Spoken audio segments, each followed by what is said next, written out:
He or she may express an opinion in their field. Such testimony or opinions are admitted for whatever assistance they may provide to help you arrive at a just verdict. In determining the weight or value to attach to such opinions, you should consider the witness's education, employment, familiarity with the facts of this case, and all the other usual rules for testing credibility. As with all other evidence, you decide what weight to give expert opinion. Exhibits. Exhibits and testimony related to them have been introduced. You will determine what weight, if any, the exhibits should receive in light of all the evidence. You should consider the exhibits admitted into evidence regardless of which side introduced them. The charges against Quentin L. Smith. You will consider 5 charges against Mr. Smith. You must examine them separately and individually. In addition, some charges carry additional related questions which you may be required to decide. Each specification is distinct from any other specification. You should consider each separately and set forth your finding on each specification uninfluenced by your findings on the other specifications. Count 1, aggravated murder. The defendant is charged with aggravated murder in count 1 of the indictment. Before you can find the defendant guilty, you must find, beyond a reasonable doubt, that on or about February 10, 2018, in Franklin County, Ohio, the defendant purposely caused the death of Anthony Morelli, a law enforcement officer, when the defendant knew or had reasonable cause to know that Anthony Morelli was a law enforcement officer, and when it was the defendant's specific purpose to kill a law enforcement officer. Purpose to cause the death of another is one essential element of the crime of aggravated murder, and like all other elements of the charge, must be proven by the state beyond a reasonable doubt. A person acts purposely when it is their specific intention to cause a certain result. Purpose is a decision of the mind to do an act with a conscious objective of producing a specific result. It must be proven in this case that, at the time in question, there was present in the mind of Mr. Smith a specific intention to cause the death of another. To do an act purposely is to do it intentionally and not merely recklessly or accidentally. Purpose and intent mean the same thing. The purpose with which a person does an act may be known only to them unless they express it to others or indicate it by conduct. The purpose with which a person does an act or brings about a result may be determined from the manner in which it is done, the means or weapon used, if any, and from all the other facts and circumstances and evidence. If a wound is inflicted with a deadly weapon in a manner calculated to destroy life, the purpose to cause the death may be, but is not required to be, inferred from the use of the weapon, along with all the other facts and circumstances and evidence. The state need not prove motive. However, the presence or absence of evidence of a motive may be considered as another factor bearing on the purpose with which someone acted. A person acts knowingly regardless of his purpose when he is aware that his conduct will probably cause a certain result or will probably be of a certain nature. A person has knowledge of circumstances when he is aware that such circumstances probably exist. Since you cannot look into the mind of another, you must determine their knowledge from all the facts and circumstances and evidence. The word cause means an act or failure to act, which in the natural and continuous sequence directly produces an injury, and without which it would not have occurred. Cause occurs when an injury is the natural and foreseeable result of an act or of a failure to act. Law enforcement officer means a sheriff, deputy sheriff, member of the organized police department of any municipal corporation, police officer of a township, and or trooper of the State Highway Patrol. If you find that the state proved beyond a reasonable doubt all the elements of aggravated murder of Anthony Morelli, your verdict must be that Mr. Smith is guilty of count 1, and you must then also consider the specifications to this charge. If you find the state failed to prove beyond a reasonable doubt any element of the charge of aggravated murder of Anthony Morelli, your verdict must be not guilty on count 1, and you will not consider or decide the two separate specifications defined below. Count 1, aggravated murder, specification 1, law enforcement officer. Before you can find the defendant guilty of specification 1 to count 1, you must find that the state has proven beyond a reasonable doubt that the victim of the aggravated murder was a law enforcement officer whom the defendant had reasonable cause to know or knew to be a law enforcement officer, and that A, the law enforcement officer at the time of the commission of the aggravated murder was engaged in his duties, or B, it was the defendant's specific purpose to kill a law enforcement officer. I've already defined the terms law enforcement officer, purpose, and knowledge for you. If you find that the state has proven all parts of specification 1 beyond a reasonable doubt, you must find the defendant guilty of that specification. If you find the state failed to prove beyond a reasonable doubt any part of specification 1, you must find the defendant not guilty of that specification. Count 1, aggravated murder, specification 2, 2 or more persons. Independently of specification 1, you must consider a second specification to count 1. Before you can find the defendant guilty of specification 2, you must find that the state has proven beyond a reasonable doubt that the aggravated murder was part of a course of conduct involving the purposeful killing of 2 or more persons by the defendant. Course of conduct is some factual link between the aggravated murder with which the defendant is charged and the other purposeful killing of another person that is alleged to make up a course of conduct. The factual link can be one of time, location, murder weapon, cause of death, or similar motivation on the defendant's part for his crimes. All of the circumstances of the offenses must be taken into account, and there must be some genuine connection, common purpose, pattern, or psychological thread that ties the offenses together. I've already defined the term purpose for you. If you find that the state has proven all parts of specification 2 beyond a reasonable doubt, you must find the defendant guilty of that specification. If you find instead that the state failed to prove beyond a reasonable doubt any part of specification 2, you must find the defendant not guilty of that specification. Again, each specification is distinct from any other specification. You should consider each separately and set forth your finding on each specification uninfluenced by your findings on any other specification. And the verdict forms will allow you to do that very clearly. Count 2, aggravated murder. Mr. Smith is charged with aggravated murder in count 2 of the indictment. Before you can find him guilty of this separate charge, you must find beyond a reasonable doubt that on or about February 10, 2018, in Franklin County, Ohio, the defendant purposely caused the death of Eric Joring, a law enforcement officer, when the defendant knew or had reasonable cause to know that Eric Joring was a law enforcement officer, and when it was the defendant's specific purpose to kill a law enforcement officer.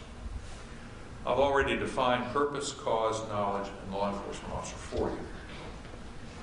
If you find that the state proved beyond a reasonable doubt all the elements of aggravated murder of Eric Joring, your verdict must be guilty on count 2, and you must then consider the 2 separate specifications to this count. If you instead find the state failed to prove beyond a reasonable doubt any element of aggravated murder under count 2, your verdict must be not guilty, and you will not consider or decide the 2 specifications defined below. Count 2, aggravated murder, specification 1, law enforcement officer. Before you can find the defendant guilty of specification 1 to count 2, you must find that the state has proven beyond a reasonable doubt that the victim of the aggravated murder was a law enforcement officer whom the defendant had reasonable cause to know or knew to be a law enforcement officer. And A, the law enforcement officer at the time of the commission of the aggravated murder was engaged in his duties. Or B, it was the defendant's specific purpose to kill a law enforcement officer. I've already defined law enforcement officer purpose and knowledge for you. If you find that the state has proven all parts of specification 1 to count 2 beyond a reasonable doubt, you must find the defendant guilty of this specification. If you instead find that the state failed to prove beyond a reasonable doubt any part of specification 1, you must find the defendant not guilty of the specification. Count 2, aggravated murder, specification 2, 2 or more persons. Before you can find the defendant guilty of specification 2, you must find that the state has proven beyond a reasonable doubt that the aggravated murder was part of a course of conduct involving the purposeful killing of 2 or more persons by the defendant. I've already defined course of conduct and purposeful for you. If you find that the state has proven all parts of the specification number 2 to count 2 beyond a reasonable doubt, you must find the defendant guilty of this specification. If you find the state failed to prove beyond a reasonable doubt any part of specification 2, you must find the defendant not guilty of that specification. Count 3, murder. Mr. Smith is charged with murder in count 3 of the indictment. Before you can find the defendant guilty of murder, you must find beyond a reasonable doubt that on or about the 10th day of February 2018 in Franklin County, Ohio, the defendant caused the death of Anthony Morelli as a proximate result of committing or attempting to commit a felonious assault. I've already defined the term cause for you. Proximate result means that a death is the result of an act when it is produced directly by the act in a natural and continuous sequence, and would not have occurred without the act. Result occurs when a death is naturally and foreseeably caused by the act. An attempt occurs when a defendant is engaged in conduct that, if successful, would have resulted in the commission of the offense of felonious assault. A felonious assault is defined as knowingly causing serious physical harm to another and or causing or attempting to cause physical harm by means of a deadly weapon. Deadly weapon means any instrument, device, or thing capable of inflicting death and designed or specially adapted for use as a weapon or possessed, carried, or used as a weapon. An operable firearm is a deadly weapon. If a wound is inflicted with a deadly weapon in a manner calculated to destroy life, knowledge of the circumstances that may cause serious physical harm may be, but is not required to be, inferred from the use of the weapon. I've already defined the terms knowingly cause and attempt for you.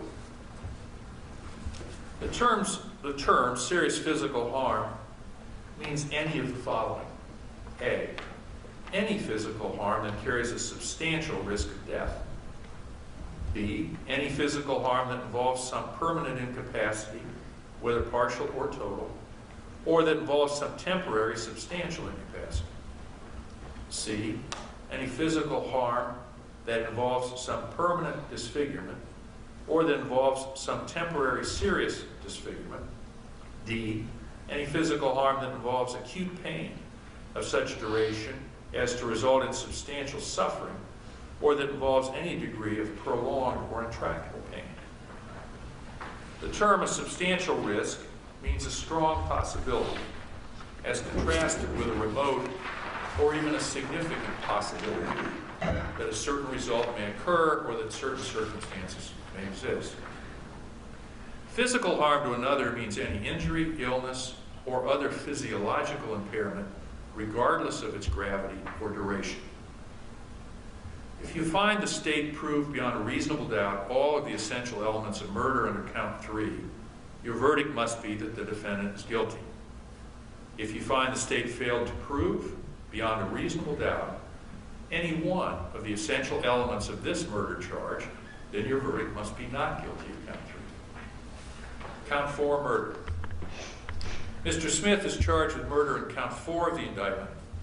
Before you can find the defendant guilty of murder, you must find, beyond a reasonable doubt, that on or about the 10th day of February 2018 in Franklin County, Ohio, the defendant caused the death of Eric Jory as a proximate result of committing or attempting to commit a felonious assault. I've already defined the terms cause, proximate result, attempt, felonious assault, knowingly, serious physical harm, and deadly weapon for you. If you find the state proved beyond a reasonable doubt all of the essential elements of murder under count 4, your verdict must be that the defendant is guilty of this charge. If you find instead that the state failed to prove beyond a reasonable doubt that any one of the that should be in here. If you find that the state failed to prove beyond a reasonable doubt any one of the essential elements of this murder charge, then your verdict must be not guilty of count 5, domestic violence. The defendant is charged with domestic violence in count 5 of the indictment. Before you can find Mr. Smith guilty of domestic violence, you must find, beyond a reasonable doubt, that on or about the 10th day of February 2018 in Franklin County, Ohio, the defendant knowingly caused or attempted to cause physical harm to Candace Smith, a family or household member, and that Quentin Smith had previously been convicted of a misdemeanor charge of domestic violence on May 28, 2009 in the Cuyahoga County Court of Common Pleas in violation of Section 2919.25 of the Ohio Revised Code. I've already defined the terms knowingly, cause, attempt, and physical harm for you. The term family or household member includes a spouse, a person living as a spouse, or a former spouse of the defendant who is residing or has resided with the defendant. Reside means to live in a home or similar place on an ongoing basis. Person living as a spouse means a person who is living or has lived with the defendant in a marital relationship, who otherwise is cohabiting with the defendant, or who otherwise has cohabited with the defendant within 5 years before the alleged commission of the act in question. Cohabit means living together at the same residence, or, if not living at the same residence, the sharing of family or financial responsibilities and consortium. If you find that the state proved beyond a reasonable doubt all of the essential elements of domestic violence, your verdict on count 5 must be that Mr. Smith is guilty.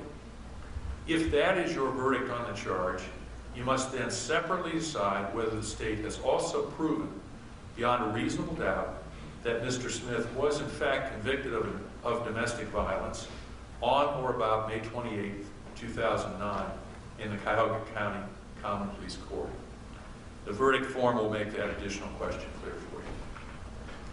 If you find that the state failed to prove beyond a reasonable doubt any one of the essential elements of the domestic violence charge against Mr. Smith, then your verdict must be not guilty of this charge, and you'll not consider any issue about the prior conviction. Multiple ways to commit an act. Members of the jury, some offenses defined for you provide alternative ways of committing the offenses. That is, the law sometimes provides a list of acts, including the words and/or. Before you can find the defendant guilty of any such offense involving alternative ways of commission, you must all agree that at least one of the alternatives has been proven beyond a reasonable doubt. However, you need not be unanimous as to which alternative is established beyond a reasonable doubt. Mental health issues. The defense of not guilty by reason of insanity has not been raised in this case, and there is no evidence supporting the defense under Ohio law. As a result, I instruct you that insanity is not a proper part of your deliberations in this case.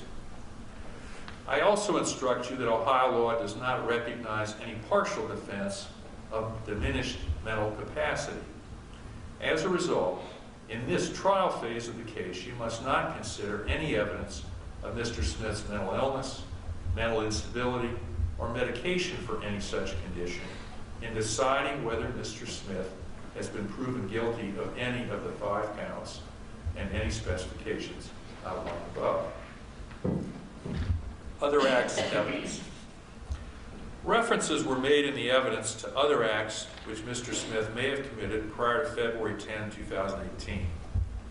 With the exception of the stipulation of a prior conviction for domestic violence as it may relate to count 5, you may not consider any such references in determining whether Mr. Smith committed any act alleged in the indictment in this case, or as proof of his character to suggest that on February 10, 2018, he took action in conformity therewith.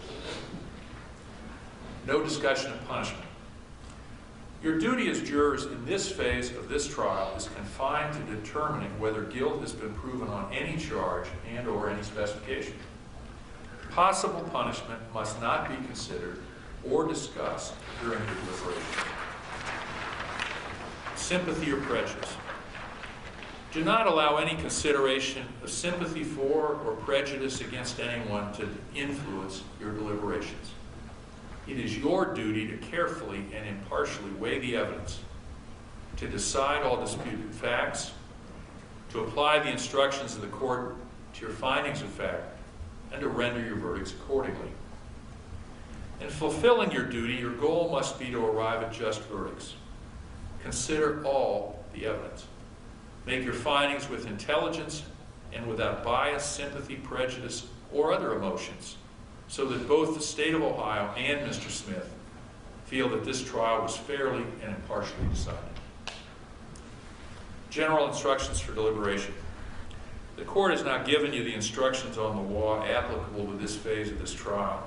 I'll now instruct you on how to conduct your deliberations and prepare your verdicts. When you go into the jury room, your first function will be to select one of you to serve as a foreperson. The person you select to preside over your deliberations does not have any greater power, nor does that person's vote have any more importance than others. He or she merely serves the purpose of helping to conduct your deliberations in an orderly manner. Each of you is to be afforded reasonable opportunity to express your opinion. One additional duty of the foreperson is to see that the verdict forms and the exhibits are returned to the courtroom after you've reached a verdict on the charges against Mr. Smith. In order to reach a verdict of either guilty or not guilty on each charge, all 12 of you must agree. That is, your verdict on each count must be unanimous and signed by all 12 jurors joining in. The same goes for the specifications. Those have to be decided unanimously. I will now review the substance of the 5 verdict forms that apply for each separate charge. That is, there's a guilty and a not guilty form for each charge against Mr. Smith. I caution you not to draw any conclusion by reason of the order in which I read them or in which they were numbered for clarity. All of the verdict forms, ladies and gentlemen, are pretty similar in appearance. They have the title of the case. Verdict form 1A is very short. It says, "We, the jury, upon our oaths and the law and evidence in this case, find the defendant, Quentin L. Smith, not guilty of aggravated murder in count 1 of the indictment, signed this blank day of November 2019 by each and every juror." And then there are obviously 12 signature lines, one of which is indicated for the foreperson. The reverse of verdict form 1A is verdict form 1B. 1B also applies, only it's the guilty form for aggravated murder under count 1. If you find Mr. Smith guilty, then you'll examine the specifications as we discussed a moment ago. This says specification 1. Furthermore, we, the jury, having found Quentin L. Smith guilty beyond a reasonable doubt of aggravated murder, as charged in count 1, find Quentin L. Smith, and then there's a drop down, and the word guilty, and the second word's not guilty, with the note, circle 1. So you'll circle, we find Mr. Smith guilty, or we find Mr. Smith not guilty, and then the verdict form continues to read, of purposely causing the death of Anthony Morelli, a law enforcement officer whom the defendant knew or had reasonable cause to know was a law enforcement officer, or it was the offender's specific purpose in committing the offense to kill a law enforcement officer. So by simply circling guilty or not guilty of the specification, you'll tell us your decision on that question. Specification 2 is set up the same way.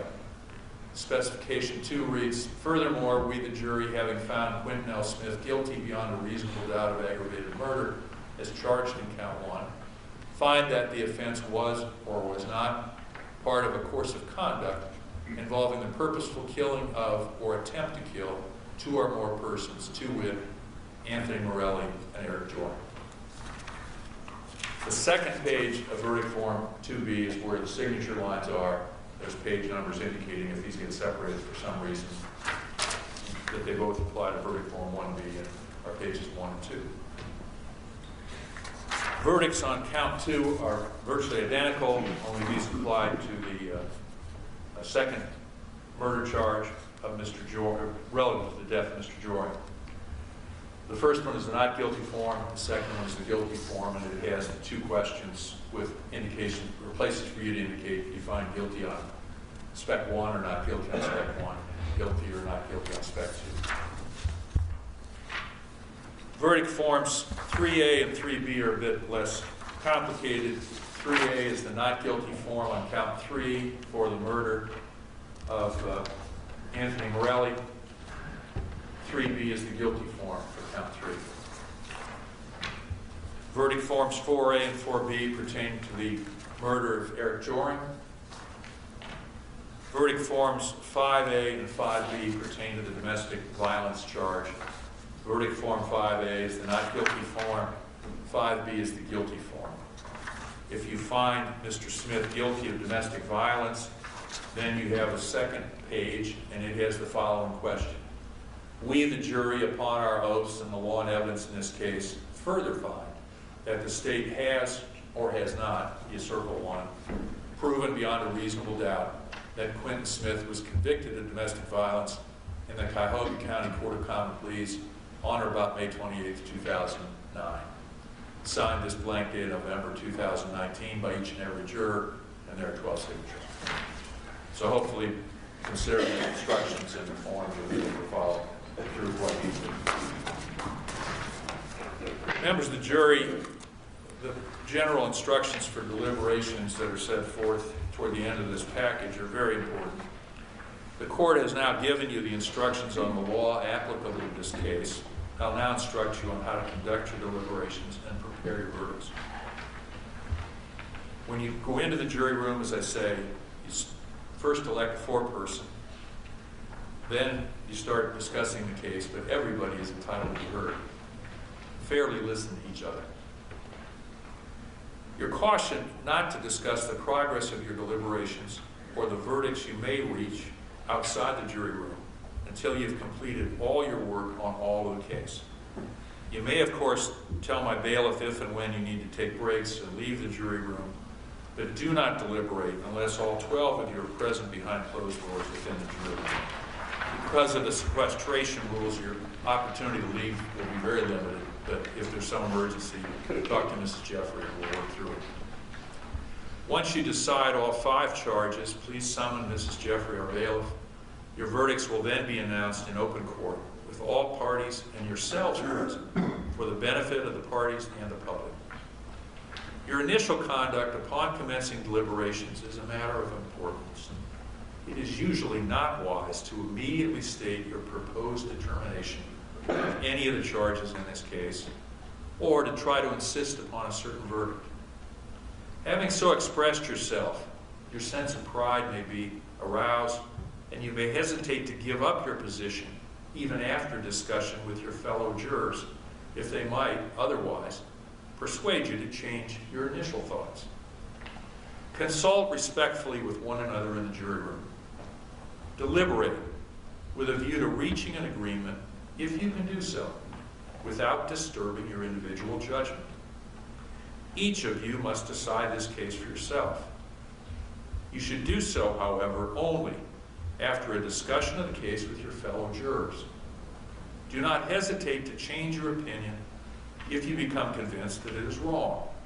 However, you should not surrender your considered opinion concerning the quality and weight of the evidence merely to be congenial, or agree to reach any verdict solely because of the opinions of other jurors if it does not reflect your individual judgment. Alternate jurors. 4 alternate jurors were selected to serve in the event of any misfortune befalling a member of the 12-person panel. While it will not be necessary for you 4 to render further service at this time, you will not be discharged entirely while the other jurors deliberate. Please deliver any notes on this case to Mrs. Jeffrey so they're not mixed in with other jurors' notes. And then Mrs. Jeffrey has a place for you to wait up here. We're not going to send you down, contrary to what's written in the instructions. We're not going to send you down to the first floor.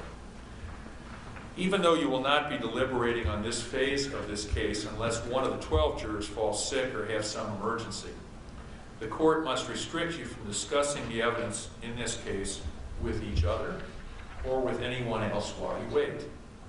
Do not suggest to anyone how you might vote or would have voted. Do not look at any news reports about the trial or investigate anything about the case. So once the 12 members of the regular jury retire to deliberate, Mrs. Jeffrey will instruct you on where to go from there. Confidentiality of deliberations. In closing, members of the jury, until your verdicts are announced in open court on this phase of the trial, no juror is permitted to disclose to anyone outside the jury room the status of your deliberation or the nature of your possible verdicts, and in fact, you're not permitted to talk to anybody outside. As I've said several times, you're not to investigate anything about this case outside of court, and that rule continues during deliberations. All of the evidence you are to consider is now before you. This order must be strictly obeyed. If, based upon your verdict, there will be a second phase to this trial starting next week, the rules about not speaking to anyone, including friends or family, over the weekend will continue. We will review those rules with you if appropriate following your verdicts in this phase of the case. You'll now retire to the jury room to deliberate upon your verdicts. Again, please assure that you only discuss this case when all 12 of you are together and secure in our jury. Thank you for your attention this morning, ladies and gentlemen. All right.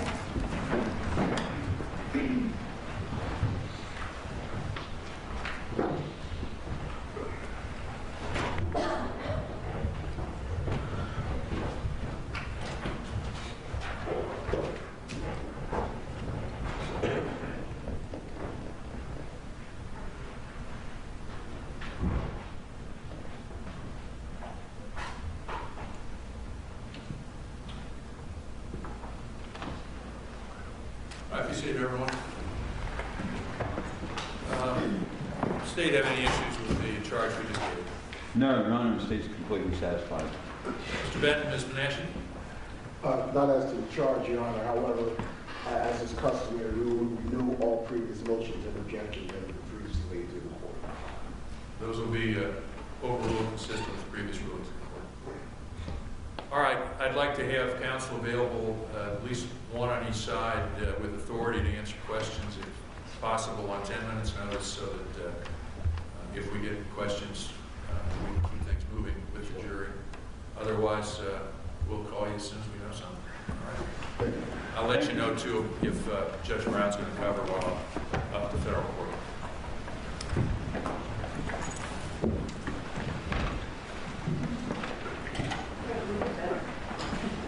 Okay, 6, 61.